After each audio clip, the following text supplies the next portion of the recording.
ప్రదోషకాలం అంటే ఏమిటి? ప్రదోషకాల సమయంలో ఏమి చేస్తే కోరిన కోరికలు నెరవేరుతాయి? ప్రదోషకాలం అనగా దోషం లేని సమయం అని అర్థం. ప్రదోషంలో చాలా రకాలు ఉన్నాయి.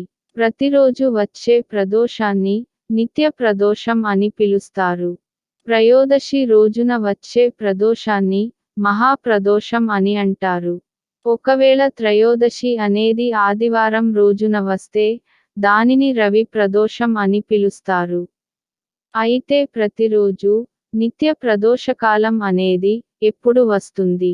ఈ నిత్య ప్రదోష సమయంలో ఏమి చేస్తే ఆర్థిక ఇబ్బందుల నుండి బయటపడతారు? అనారోగ్య సమస్యలు లేకుండా ఉంటాయో ఇప్పుడు తెలుసుకుందాం. ప్రదోషకాలం అనేది సాయంత్రం సమయంలో వస్తుంది.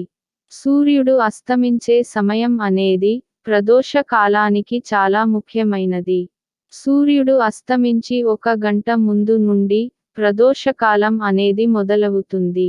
అదేవిధంగా సూర్యుడు అస్తమించిన గంట వరకు ప్రదోషకాలం అనేది ఉంటుంది. ఈ ప్రదోషకాల సమయంలో భగవంతుడికి చేసే పూజలు అత్యంత అద్భుతమైన ఫలితాలను ఇస్తాయి. ముఖ్యంగా ప్రదోషకాల సమయంలో శివుడికి పూజ చేస్తే శివ అనుగ్రహం కలుగుతుందని పురాణాలు చెబుతున్నాయి. ప్రదోషకాల సమయంలో సకల దేవతలంతా కైలాసానికి చేరుకుంటారని, ఆ సమయంలో పరమేశ్వరుడు అర్ధనారీశ్వర రూపంలో తాండవం చేస్తూ ఉంటారని పురాణాలు చెబుతున్నాయి. అలాంటి ప్రదోషకాల సమయంలో ఈశ్వరుడిని కనుక పూజిస్తే ఆయన అనుగ్రహం తప్పకుండా లభిస్తుంది. ఈ ప్రదోషకాల సమయంలో పూజా మందిరంలో కూర్చుని శివుడికి రుద్ర కవచం చదివితే విశేషమైన ఫలితం కలుగుతుంది. రుద్ర కవచం చదవడం వీలు కాని వారు శివ పంచాక్షరి మంత్రాన్ని అయినా జపించవచ్చు. అలాగే మహామృత్యుంజయ మంత్రం, ఇలా శివుడికి సంబంధించిన మంత్రాలు చదువుకున్నా, అదేవిధంగా ఆ సమయంలో శివుడికి ఆరాధన చేసినా కూడా ఇంటిలో అనారోగ్య సమస్యలు ఉండవని, అలాగే ఇంటిలో ఎటువంటి సమస్యలు ఉన్నా తీరిపోతాయని పండితులు చెబుతున్నారు. ఇలా ప్రదోషకాల సమయంలో ప్రతిరోజు శివుడికి ఆరాధన చేయడం వలన ఎటువంటి కష్టాలు ఉన్నా సరే శివ అనుగ్రహం వలన తీరుతాయి. అదేవిధంగా ఈ సమయంలో పరమేశ్వరుడు అర్ధనారీశ్వర రూపంలో ఉంటారు.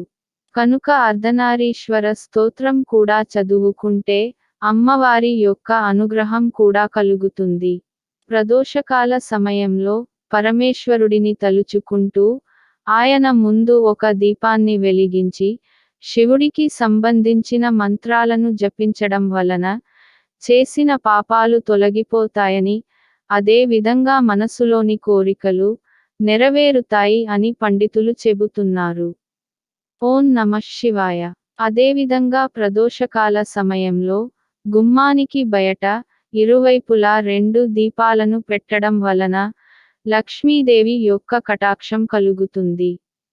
లక్ష్మీదేవి ముందు దీపాన్ని వెలిగించి అమ్మవారి యొక్క లక్ష్మీ స్తోత్రమును చదువుకుంటే లక్ష్మీ అనుగ్రహం కలిగి ఇంటిలో సిరి సంపదలకు లోటు ఉండదని పండితులు చెబుతున్నారు. అయితే ప్రతిరోజు వచ్చే నిత్య ప్రదోష సమయంలో తప్పకుండా పైన చెప్పిన విధంగా చేస్తే భగవంతుడి యొక్క అనుగ్రహం కలిగి కోరిన కోరికలు నెరవేరుతాయి.